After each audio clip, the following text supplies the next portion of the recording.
At my wife's memorial, my daughter leaned close and whispered, "You're in the way. Give us the villa or leave." Her husband smirked, already measuring the curtains. Even her in-laws called me a pushover. I stayed quiet. Days later, they entered the villa with their bags packed for forever. By dawn, the house itself threw them out. I'm glad you're here. Follow my story until the end and comment the city you're watching from so I can see how far my story has reached. The tires crunched over gravel as Richard Hayes guided his German sedan down the winding road that led to his Lake Tahoe villa. He had been looking forward to this trip all week. The city had drained him once again, meetings stacked one after another, the endless demands of overseeing properties in San Diego, the constant reminder of how much life had changed since Catherine's death.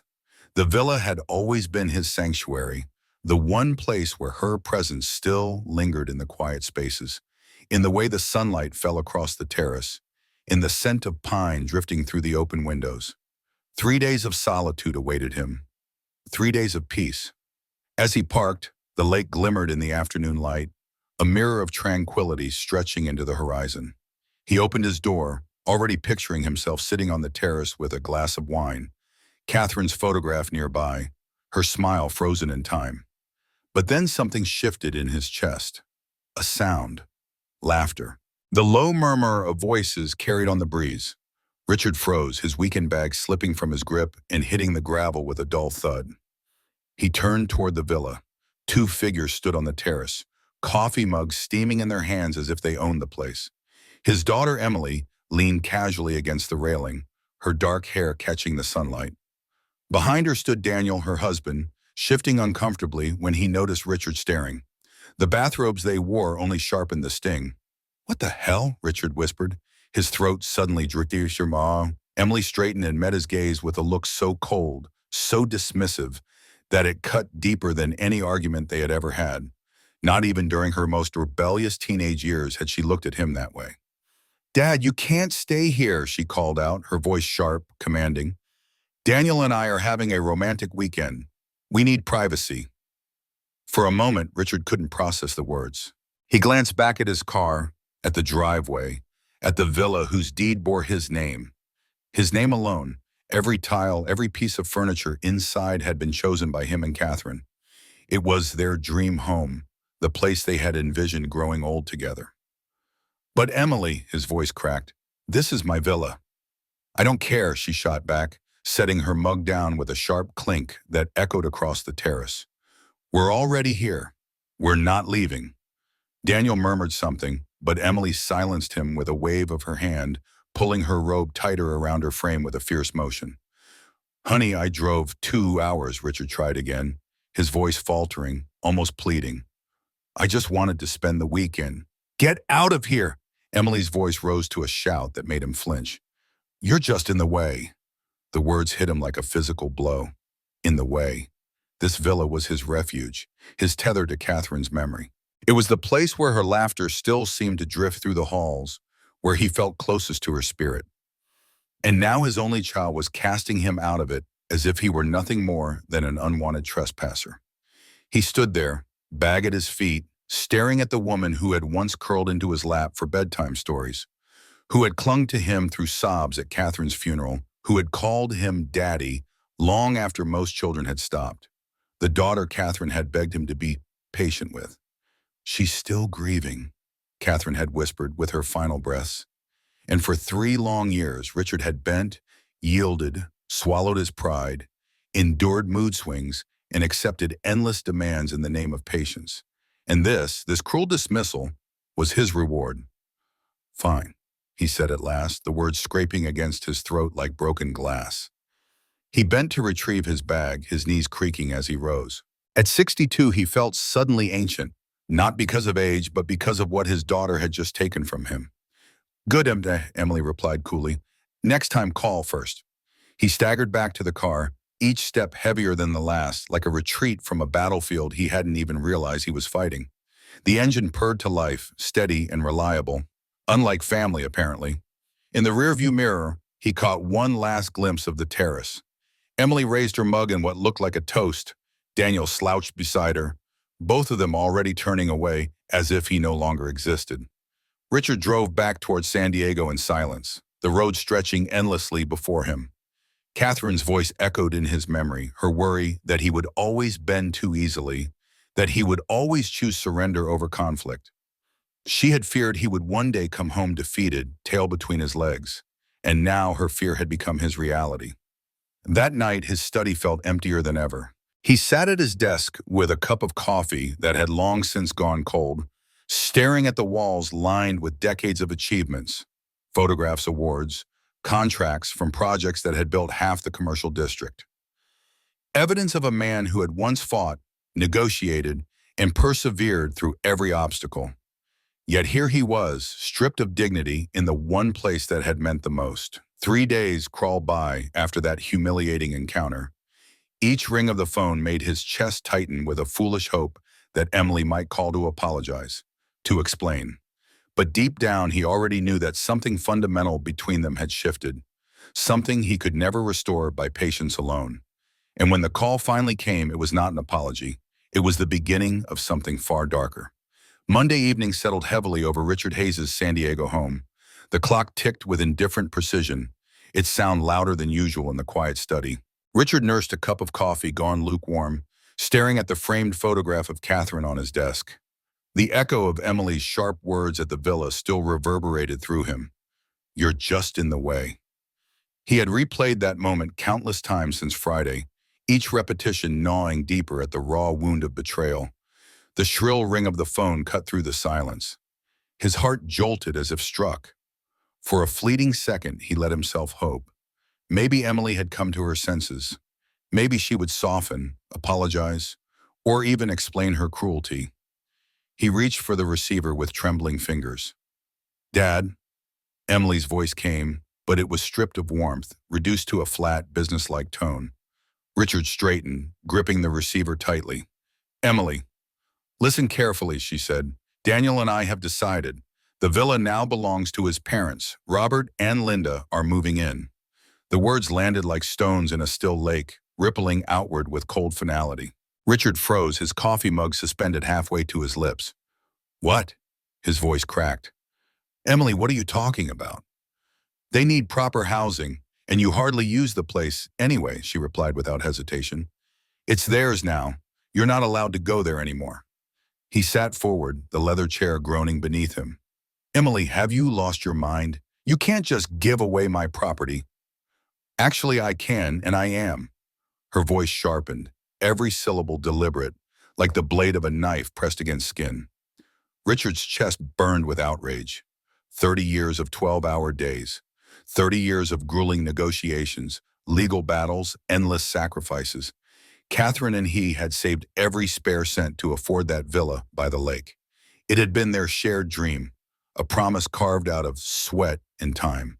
"It's my villa," Richard exploded, louder than he intended. "I spent 3 decades earning in that place."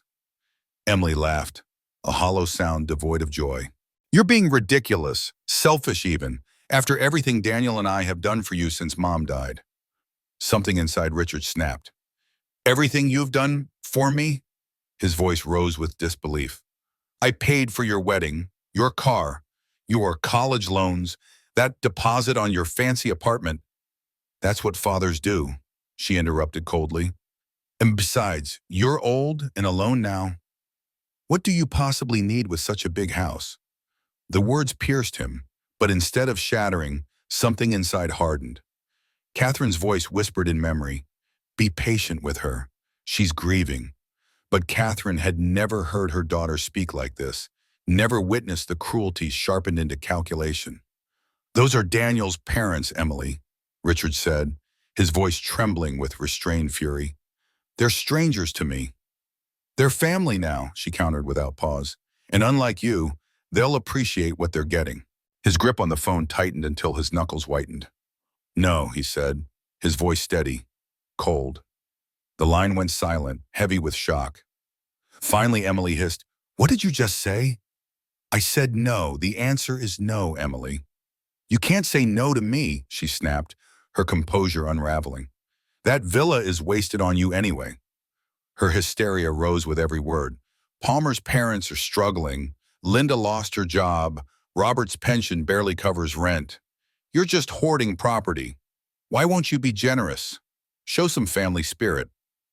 Richard felt the irony scorch him. Since Catherine's death, he had been generous to a fault. Every request Emily made, he had granted.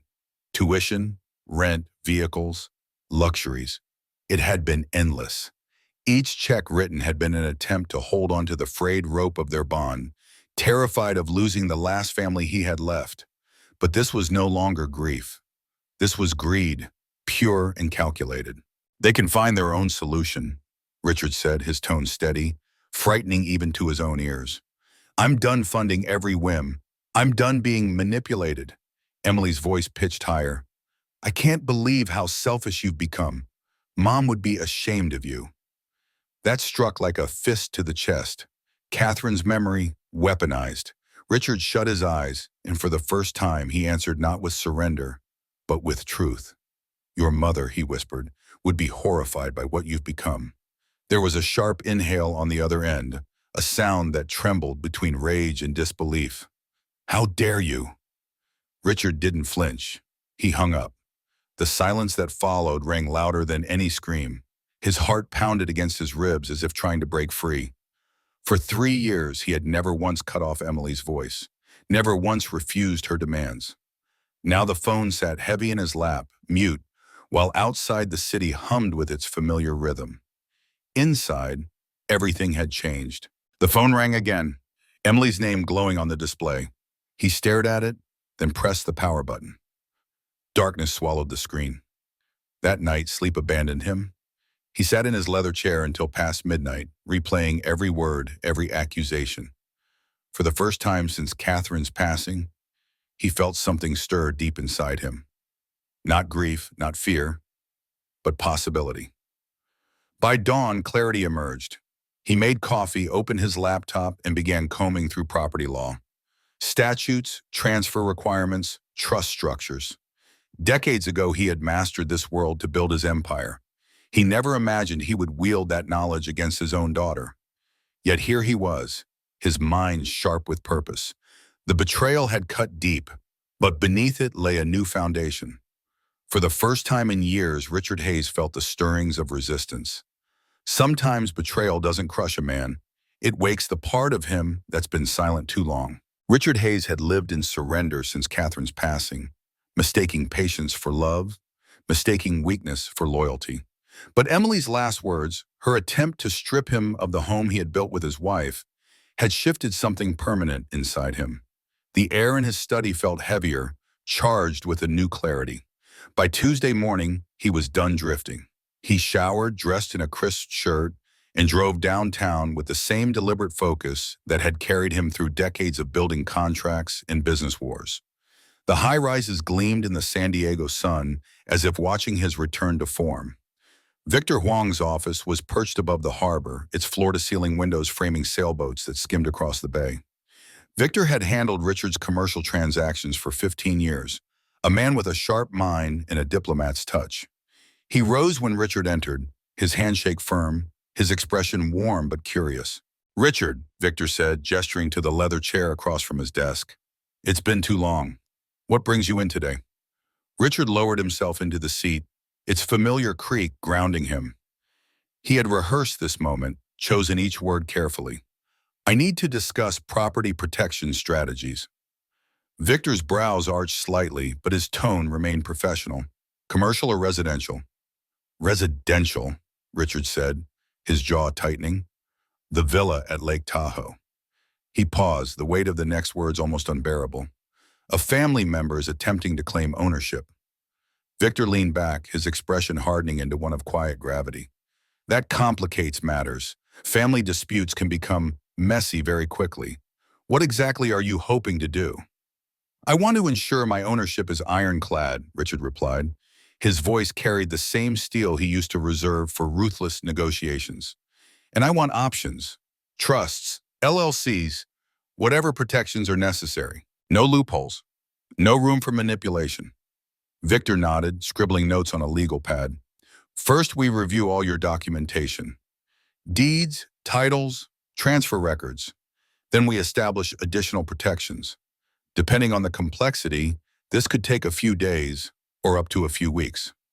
Richard thought of Emily's text, her smug announcement that Robert and Linda would be arriving that weekend to see their villa. His hands tightened into fists.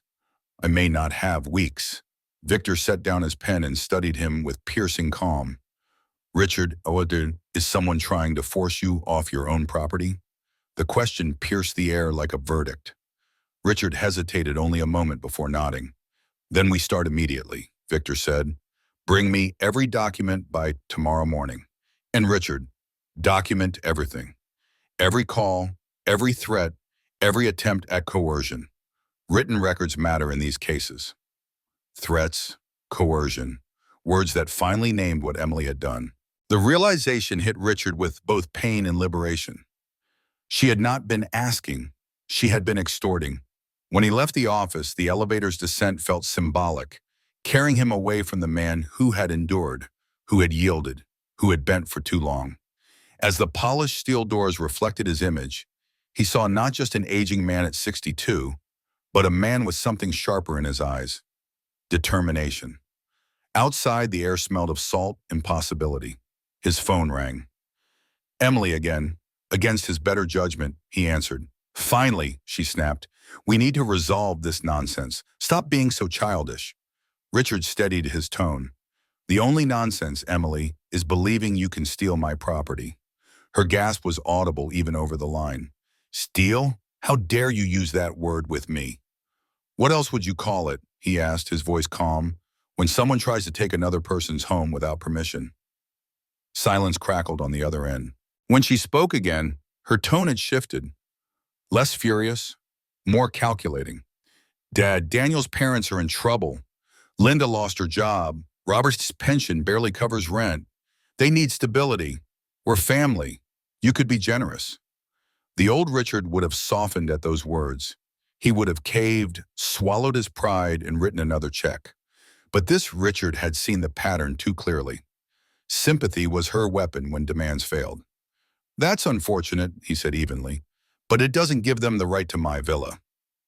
You could show some family spirit, Emily pressed. Like the spirit you showed me at the villa on Friday? His words landed like stones. Her pause was long enough to betray discomfort. We were surprised you showed up. At my own property, his voice was razor sharp now. You expected me to ask permission to enter my own home? Her fury returned in a flash. Fine, but Daniel's parents are still coming this Saturday. They've already made travel arrangements. Whether you like it or not, they'll see the villa.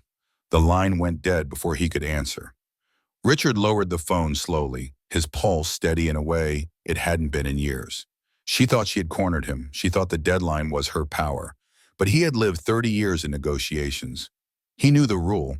The person who reveals their timeline first usually loses. He stood in his driveway for a long moment, gazing up at the sky, stretched endless and blue above San Diego. Catherine's voice drifted back through memory, not her plea for patience, but the strength she had always admired in him.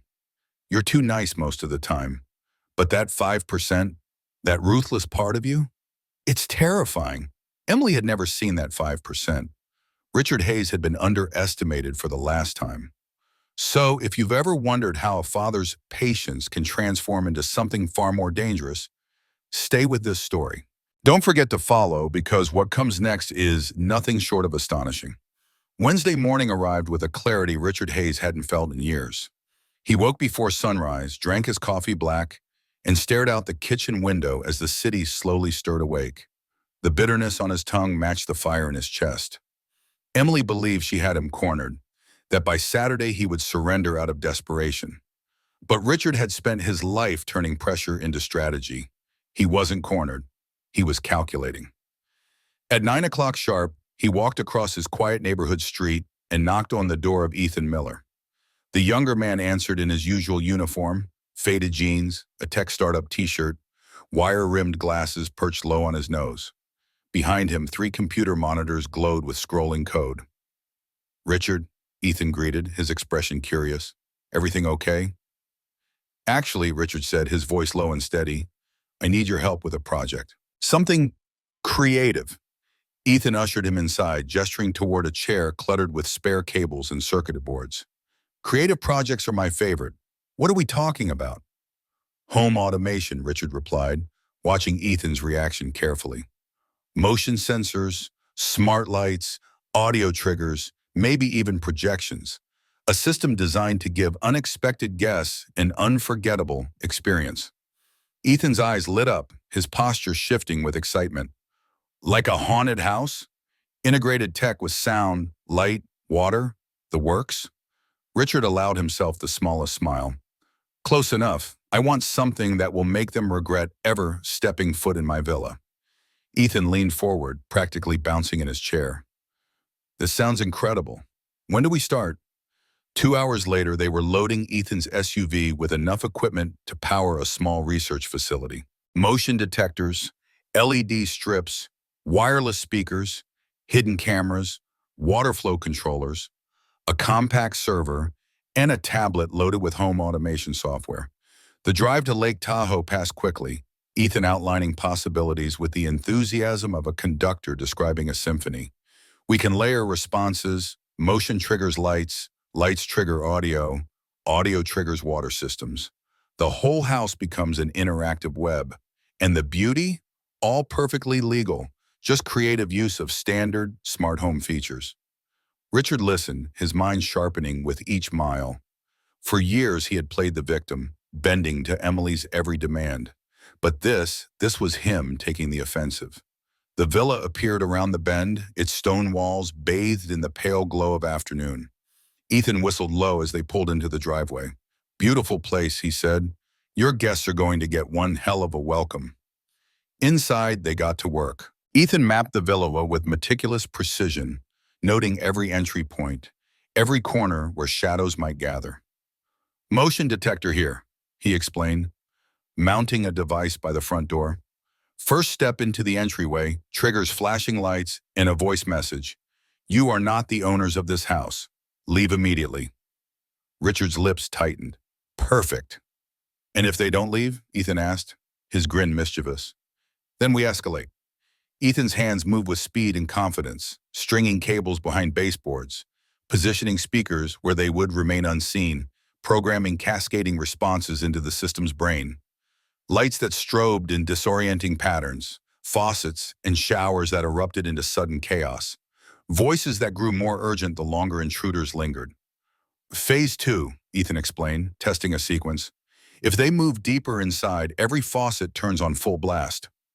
Random audio effects, footsteps, whispers, creaking wood. Layer enough of these and the human brain won't know what's real. They tested it together. Richard stepped into the living room, and the system roared to life. Lights flashed violently. An unseen voice boomed from the walls. This property belongs to Richard Hayes. You are trespassing. Leave now. Richard stood frozen as water thundered from the kitchen sink, showers upstairs bursting to life. The villa shook with sound and fury, as if the house itself had awakened in anger. Brilliant, Richard said, genuine awe in his voice. Absolutely brilliant. Ethan beamed, shutting the system down with a tap on the tablet. Backup batteries are installed. Even if they flip the main breaker, the system will run for days. You'll have full control from your phone. Live cameras, overrides, everything. As dusk crept across the lake, the two men packed away tools, their masterpiece complete. Richard lingered at the doorway, surveying the villa. From the outside, it looked the same as it always had, serene, inviting, timeless. But beneath the calm exterior lay a technological snare woven with precision, waiting patiently for its prey. Ethan wiped his hands on his jeans, his grin boyish. I almost feel sorry for whoever walks into this. Richard's eyes remained fixed on the dark windows of the villa. Almost, he echoed. On the drive back, Ethan rattled off new ideas, projectors for ghostly figures, audio loops that whispered from nowhere, shadows cast across walls that moved even when no one did. Each suggestion was more chilling than the last. Richard listened, silent, his mind already weaving them into the fabric of Saturday's plan. Emily thought she understood control. She thought a daughter's demand was unassailable, that guilt and grief would forever bind him to obedience. But she had never seen what happened when Richard Hayes stopped being patient. She would see it soon enough. They arrived exactly on schedule, as if destiny itself had drawn them into the trap. Through the villa's cameras, Richard Hayes watched the blue minivan creep up the gravel drive, its tires crunching the stones he and Catherine had once chosen so carefully. The sight pierced him with memory. Weekends filled with laughter, Catherine's hand resting on his arm as they planned a future. Now that same driveway bore the weight of his daughter's betrayal. Emily stepped out first, radiant in the late afternoon light, her dark hair tossing in the breeze. She carried herself like a conqueror, surveying newly claimed territory. Daniel followed, stretching his arms before moving to open the trunk. Robert and Linda Clark emerged behind them, slower but brimming with anticipation. Linda clutched a purse and a pair of house slippers, as if this villa was already her home. Their voices carried through the microphones Ethan had so carefully placed. "It's even more beautiful than Emily described," Linda said breathlessly. "I can't believe how easy this all was." "Some people," Robert added with a smug chuckle, "are just natural pushovers." Richard's jaw tightened, his hands curled into fists as he listened, though his expression remained calm. The pushovers were gone. The man they had underestimated was waiting with patience sharpened into steel. Emily led the group toward the entrance, her tone triumphant. "Make yourselves at home. This place is ours now." But before they could cross the threshold, Linda stopped, frowning at the sign mounted by the door. "Welcome to the house of the future. Enter at your own risk." "What kind of nonsense is this?" she snapped. "Who put this ridiculous thing up?" Daniel shrugged. "Dad probably thought it was funny. Just ignore it." Emily laughed, a cold, dismissive sound. "Oh, that's just my father being weird. Don't worry about it." Linda's face twisted with indignation. With surprising force, she ripped the sign off the wall and tossed it aside. "There, I won't have silly warnings ruining our first day." Richard leaned back in his chair 200 miles away, lips pressed into a thin line. They had been warned. They had mocked the warning. They had torn it from the wall. Every choice they made tightened the jaws of the snare. The key Emily used slid easily into the lock, one she had duplicated from the spare Richard once trusted her with. The door opened. 4 intruders crossed his threshold as though they were entitled to it. The system armed itself silently. Sensors lit red across Richard's monitors. The house had registered its prey. Inside, the Clarks marveled aloud at the decor. Emily's voice carried, proud and possessive. "Isn't it perfect? Just imagine, this will be our retreat for years to come." Richard let them settle in. He waited, watching as they unpacked luggage, as Linda tested the sofa with a satisfied sigh, as Emily directed Daniel where to place boxes. He could almost feel Catherine's presence behind him, not urging patience now, but nodding her quiet approval. Night fell. At 10 o'clock, the monitors showed Emily and Daniel retreating to the master bedroom, while Robert and Linda settled into the guest room. The villa's lights dimmed, the lake outside shimmering beneath a thin veil of moonlight. Richard's finger hovered over the command button Ethan had built into his phone. Now, he pressed execute. Instant chaos erupted. Every light in the villa exploded into strobing flashes, red, white, blue, turning serene bedrooms into disorienting chambers of terror. Water thundered from faucets, showers, pipes, rushing through every corner of the house like a flood. Emily bolted upright in bed, her silhouette wild in the pulsing lights. "What's happening?" she screamed. Daniel stumbled after her, fumbling toward the breaker box. But the system was untouchable, its backup batteries humming with relentless power. The villa's voice roared from hidden speakers. "Attention! Unauthorized intrusion detected. You are not the owners of this house. Leave immediately."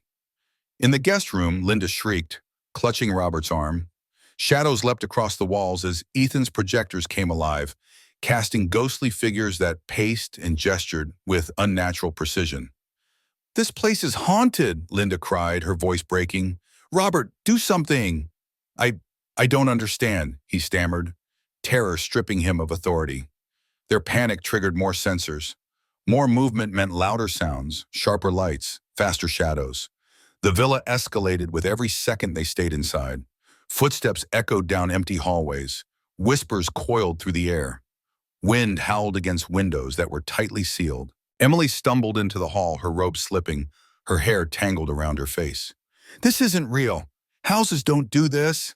Her voice cracked into a sob. The projections intensified. Dark figures seemed to crawl across the ceiling. Lights pulsed faster. The house whispered in overlapping voices, phrases garbled and terrifying, impossible to trace. Daniel yanked at the front door, but the smart locks refused to yield. The system held them just long enough for dread to turn into claustrophobia. "The doors won't open," he shouted. "What the hell is this system?"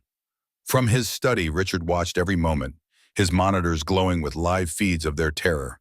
He saw Emily's arrogance dissolve into panic, Daniel's confidence shatter into futility, Robert collapse into a chair, his face pale. He listened to Linda's sobs echo against the voice of the villa, warning them again and again. "You are trespassing. Vacate immediately." The longer they resisted, the more relentless the villa became. Lights and shadows, whispers and rushing water, all converged into a merciless crescendo. 6 hours passed in this torment, dawn slowly bleeding into the sky outside. Finally, the locks disengaged. The front door swung open as if the house itself had grown tired of their presence. They stumbled out together, broken, disoriented, stripped of every ounce of triumph. Their minivan door slammed, the engine roared, and within moments the driveway was empty again. Richard leaned back in his chair, the silence of his study settling around him like a cloak. His phone buzzed. Emily's name glowed on the screen. He answered, voice calm, steady. "Good morning, sweetheart," he said gently. "How was your night at the villa?" Her response was a scream of fury and fear. "What did you do, you sick old man? The house went insane. Lights, voices, water. It tried to kill us." Richard smiled faintly, his tone laced with feigned concern. "That sounds terrifying. Did you call anyone for help?" "We called the police," she shrieked. "They found nothing wrong, nothing. They said it was probably a malfunction." "Then there's nothing to worry about," Richard said smoothly. "At least you know there was no real danger." On the other end of the line, Emily's breathing was ragged, her voice cracking with rage and disbelief. "We're never coming back. The villa is yours. It's cursed." "That's probably wise," Richard murmured. "Sometimes a house knows who belongs in it." The morning after the storm inside the villa, Richard Hayes felt an unfamiliar calm settle over him. The night had been long, filled with frantic calls, screaming voices echoing through the speakers, and the sight of his daughter's arrogance crumbling into fear. Yet when the sun rose, it was as if Lake Tahoe itself had absorbed their chaos and replaced it with serenity. The villa stood quiet, composed, untouched by the madness it had unleashed. By mid-morning, his phone rang again. Richard let it buzz twice before answering, already bracing for the venom waiting on the other end. "You bastard!" Emily's voice cracked with fury. "You did this to us. You turned that house into a nightmare." Richard leaned back in his chair, his voice measured and even. "Emily, I don't know what you're talking about. The villa's had a standard smart system for years. If something spooked you, perhaps it was a glitch." "A glitch?" she screamed. "Lights flashing, faucets exploding, voices screaming at us? That's not a glitch. You engineered this." Richard let a pause stretch, savoring the sound of her unraveling. "Did the police confirm that?" he asked calmly. Her breathing came ragged through the line. "We called them. They walked through every room and said there was nothing unusual." "Nothing. Do you know how insane that makes us look?" "I can imagine," Richard murmured. "That must have been embarrassing."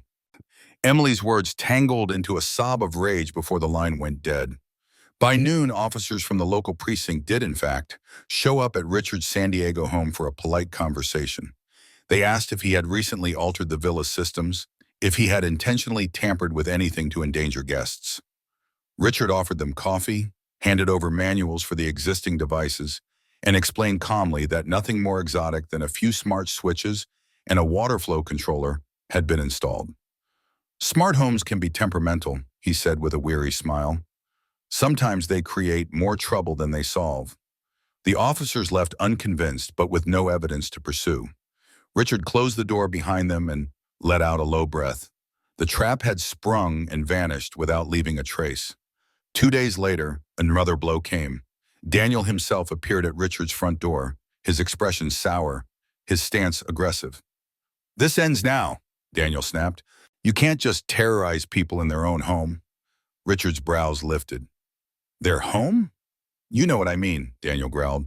My parents deserve that villa. You're hoarding property you don't even use. We're not going to let you bully us with your tricks. Richard studied him in silence, letting the words hang like smoke in the air. He saw not a man, but a parasite fattened by his indulgence. Daniel had never built anything. He had simply consumed, drawing strength from Emily's misplaced loyalty. What exactly do you plan to do, Daniel? Richard asked finally. Call the police again? File a complaint that the house was too frightening? Daniel's mouth worked soundlessly for a moment. We'll change the locks. We'll move in no matter what you try. Richard's lips curved into the faintest smile. By all means, try.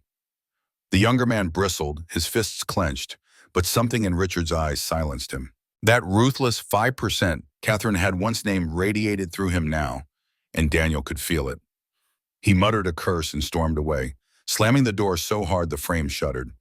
Later that week, word reached him that Daniel had, in fact, hired a locksmith. But the villa's fortified smart system resisted every attempt. Every lock was digital, every override protected by Richard's codes. The locksmith left frustrated, muttering about technology being more trouble than it was worth. Daniel had paid him in cash and returned defeated. The next evening, Emily herself arrived. Her knock was soft, almost hesitant. But when Richard opened the door, her expression burned with venom. You've crossed a line, she said. If you don't give us the villa, you'll never see your grandchildren. When Daniel and I start a family, you'll be cut off, completely. Her words struck deep, slicing through the armor he had carefully built. For a moment, his heart faltered.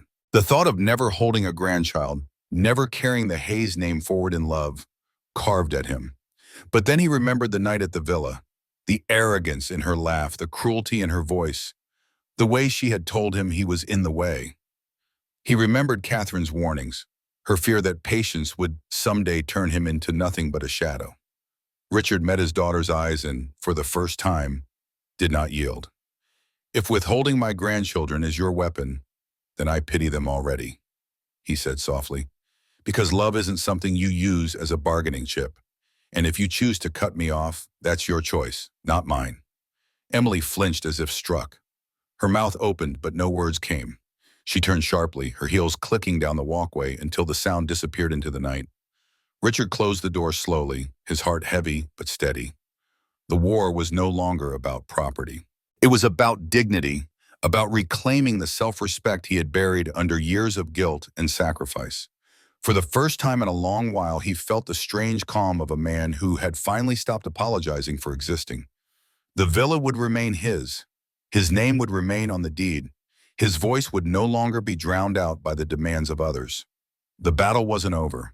He knew more storms were coming. But as he poured himself a glass of wine and sat in the quiet glow of his study, Richard Hayes felt something stir in him that had been absent for years. Resolve. Every betrayal leaves a scar, but some betrayals carve so deep they awaken something far more dangerous than grief. By the end of that week, Richard Hayes no longer resembled the man who had once bent to every demand, who had swallowed his pride to keep the fragile thread of family intact. He was no longer the father begging for scraps of affection. He was a man preparing for his last stand. The call came on Friday evening. Emily's number flashed across the screen, and though Richard considered ignoring it, instinct told him to listen. He pressed accept and held the phone to his ear. You win, Emily said flatly, though the venom in her voice betrayed her defeat. We're not coming back. The villa is cursed. But don't think this is over. Daniel is speaking with an attorney. You'll regret humiliating us. Richard's jaw tightened, but his voice remained calm, almost serene. Emily, the only thing I regret is allowing you to believe cruelty was power. That ends now. A sharp exhale hissed through the line. You've changed. You're not the father I knew. No, Richard answered softly. I've become the father you never thought I could be. The line went dead. That night, Richard drove to the villa alone. The lake shimmered under the silver light of the moon, as still and watchful as a witness to everything that had unfolded. He parked at the edge of the graveled drive and stood for a long time, staring at the home he had nearly lost. Catherine's laughter seemed to echo faintly in the wind that swept across the pines. Inside, the house welcomed him like an ally. The silence was not oppressive, but loyal. every sensor and circuit humming like an army awaiting command. He poured himself a drink, sat in the master bedroom where Emily had once ordered him to leave, and whispered into the stillness, "It's ours again, Catherine. No one will ever take it from us." But the night was not entirely peaceful. At 2 a.m. a car approached. Through the cameras, Richard saw Daniel creeping up the drive alone, his shoulders tense, his movements frantic. He carried a crowbar, glancing around as though the darkness itself accused him. Richard remained calm, watching through the monitors as Daniel reached the front door and jammed the crowbar against the lock. The villa stirred awake. A deep, resonant voice boomed from hidden speakers. "Unauthorized entry detected. Leave immediately." Daniel froze, his eyes darting. "It's just a recording," he muttered to himself. He pressed harder, the metal squealing against the reinforced frame. Lights snapped on in sequence, flooding the driveway in blinding white. The ground-level sprinklers erupted, soaking him in icy bursts. He cursed and swung the crowbar wildly at the air, but the water only intensified, drenching him until his movements slowed. The villa escalated. Whispers swirled from every direction, low, overlapping, terrifying. "Get out. You don't belong here. Leave before it's too late." Daniel dropped the crowbar and stumbled back, slipping on the wet gravel. His breath came ragged, his face pale in the glare. Then came the final blow. The projection system.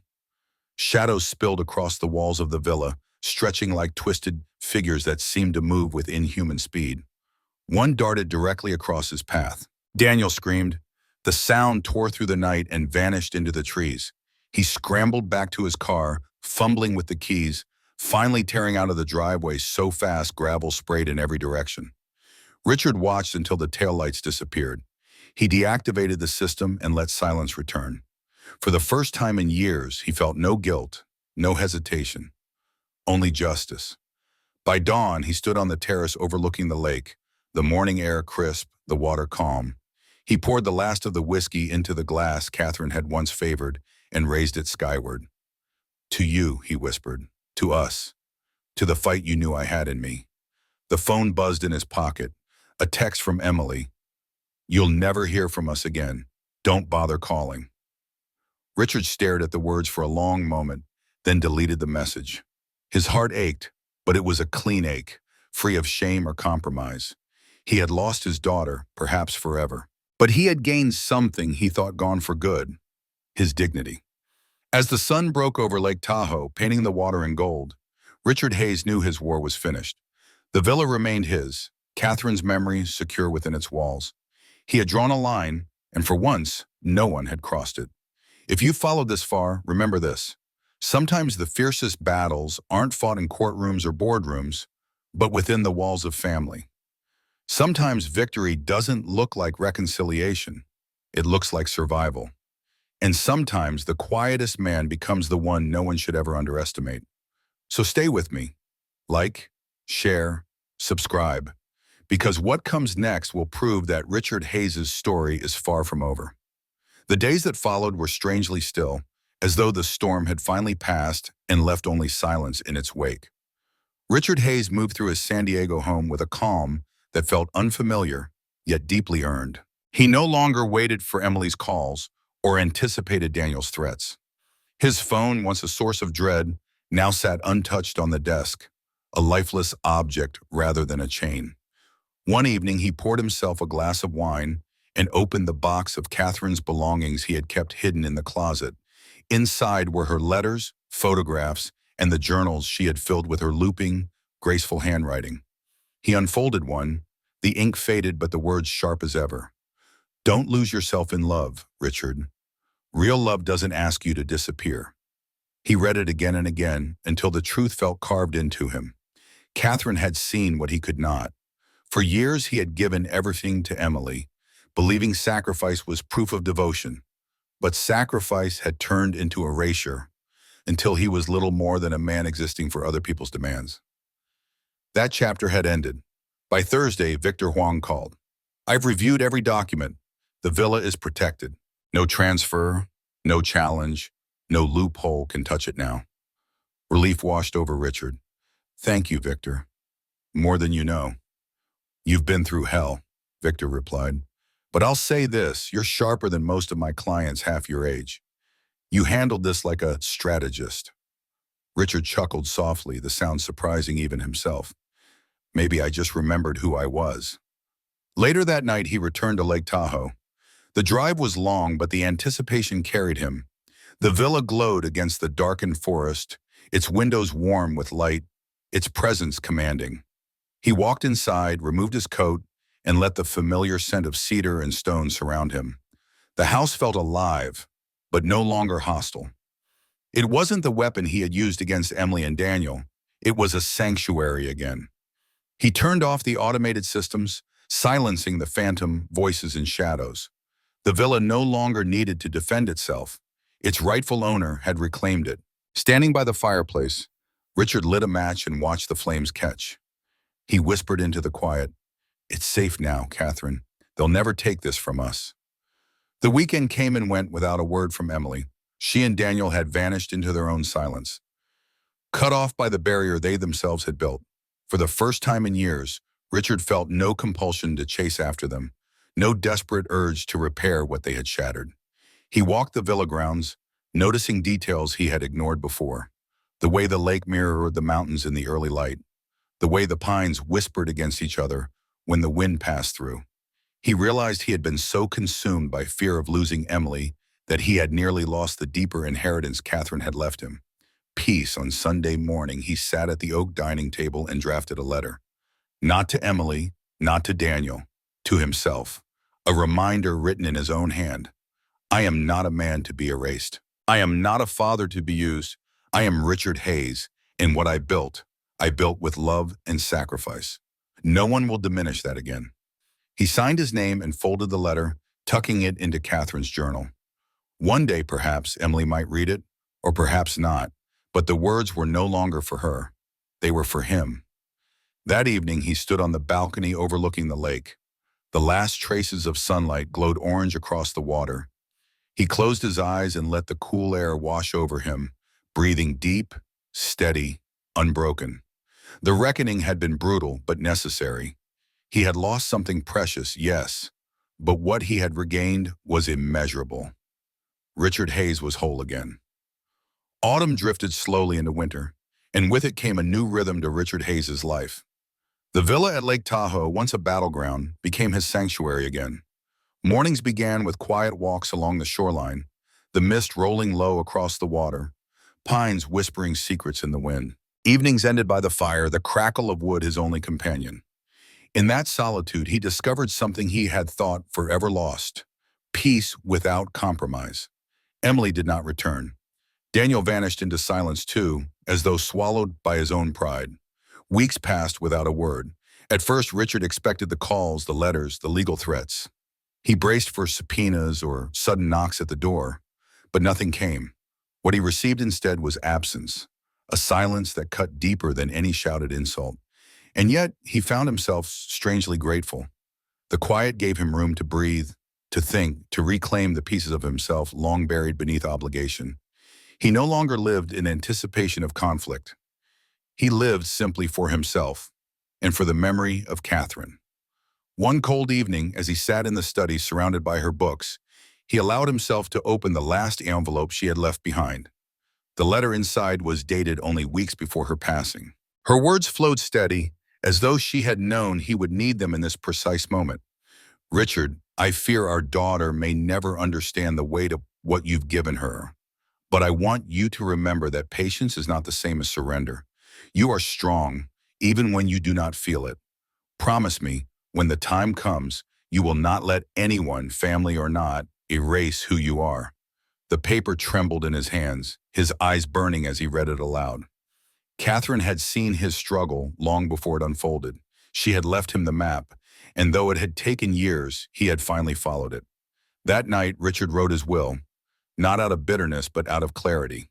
He left the villa protected in trust, dedicated not to Emily or Daniel, but to the Hayes Foundation, a cause Catherine had once dreamed of, devoted to providing housing for struggling families. If Emily ever chose to reconcile, she would see his legacy not in possessions to seize, but in generosity freely given to those who truly needed it.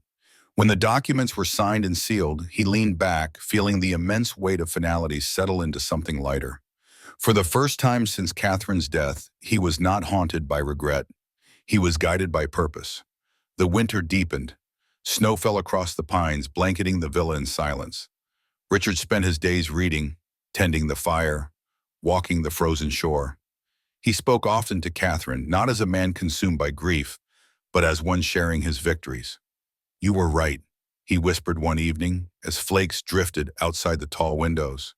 "It wasn't patience you wanted from me, it was strength. I've found it now, and I will never let it go again." Some nights he imagined Emily calling, her voice soft with apology, her pride broken at last. Perhaps one day she would. Perhaps she never would.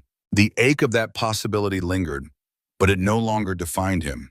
His identity was no longer tied to her choices. On the first morning of spring, Richard walked the villa grounds at sunrise. The ice had melted, the lake shimmering with light as if reborn. He paused at the edge of the dock, hands in his pockets, the air crisp with promise.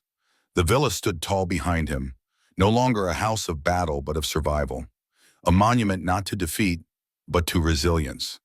Richard Hayes had learned the hardest truth of all, that family could wound deeper than strangers, that love could be twisted into chains. But he had also learned that dignity, once reclaimed, could not be stolen again. He smiled faintly at the horizon, the sun lifting over the mountains. Catherine's voice seemed to echo in that golden silence, warm and approving. He whispered back, his breath of vow carried into the wind. "I am still here. I am whole, and I am finally free."